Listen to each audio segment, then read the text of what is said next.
Tonight,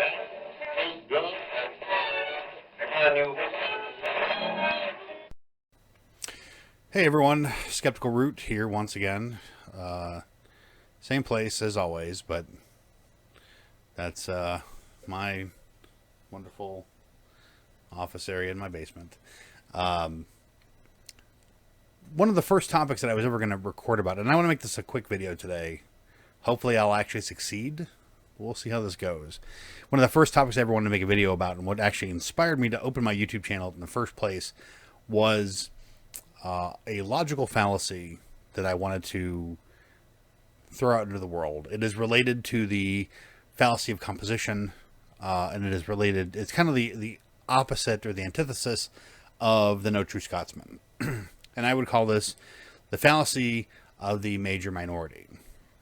What this is the grouping of some of the most outspoken people in a particular group, and using their positions and labeling that for the group as a whole.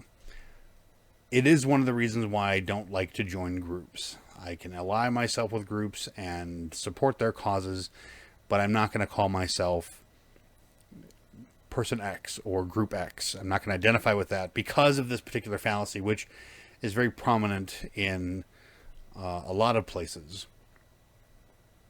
One of the two good examples of this are how, and this is Richard Dawkins had tweeted a video, I believe it was hosted on Sargon of Akkad's channel, made by Sci-10 Atheist, about Muslims and feminists. Well, Muslims and feminists. This is not all feminists are crazy, wacko, misandrist. In fact, most of them I would say aren't. But the most vocal ones, the ones that get the media attention, the ones that, at least on YouTube, they get the media attention, that push things too far are the ones that seem to get the most attention.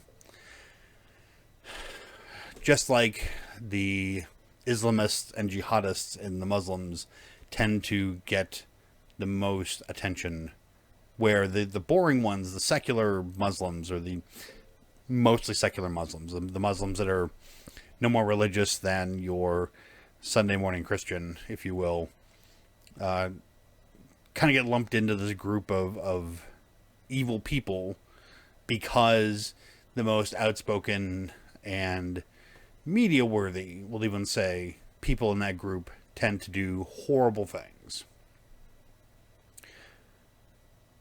That is, I mean, grouping people together like that would be a logical fallacy.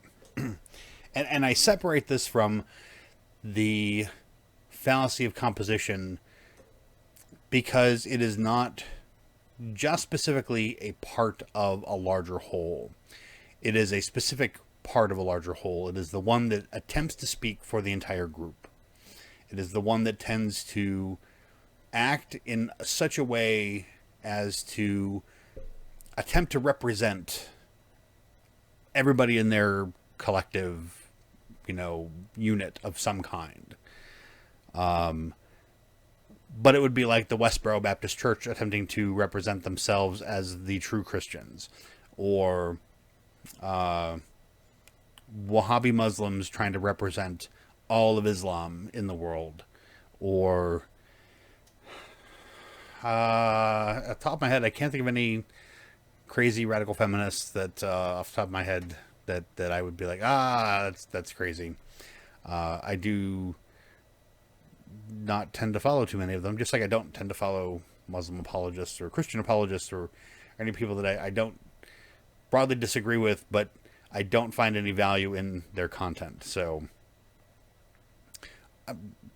that type of thing, I guess. I lost where I was going there. I'm a little tired again. Sorry, it's late, and I get up early. But be that as it may,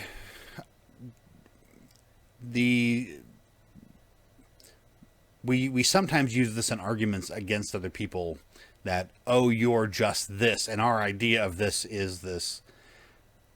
outspoken group of crazy people or evil, malicious, politically motivated people or whatever. And that's not what, as a whole, the group represents. Even the majority of them represent. I'm not making the argument that, 1.1 billion Muslims favor Sharia law in some form or another, that they don't represent the majority, because they are representing an actual majority of Muslims. And that was in some polls, which I can't remember off the top of my head.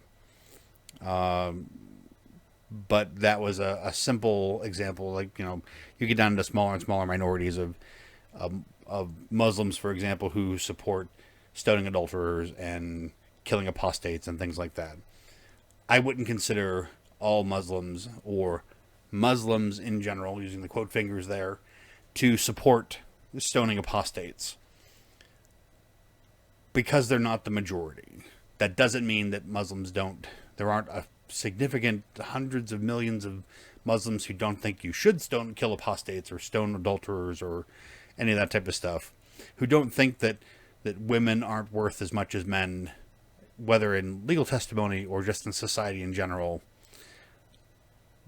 But, and doctrinally, yes, they do call for that, not just in the Quran, but in much more in the hadiths, from what I understand. I have not read the hadiths.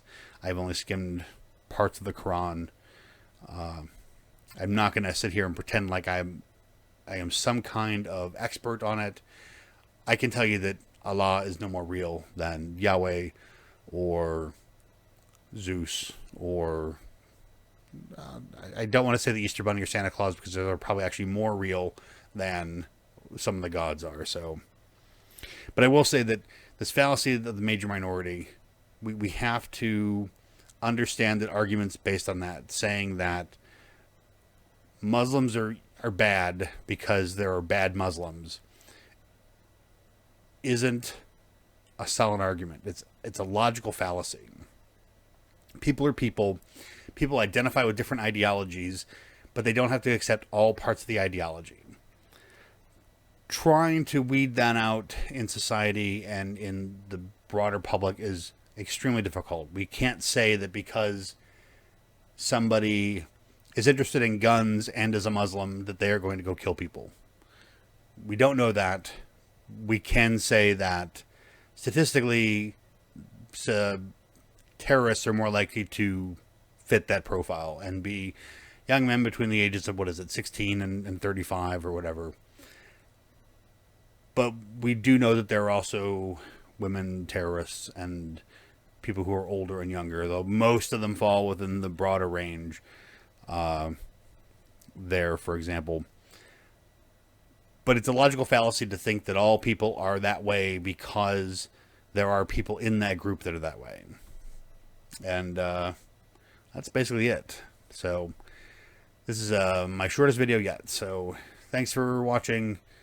Goodbye and hello, as always. If it doesn't,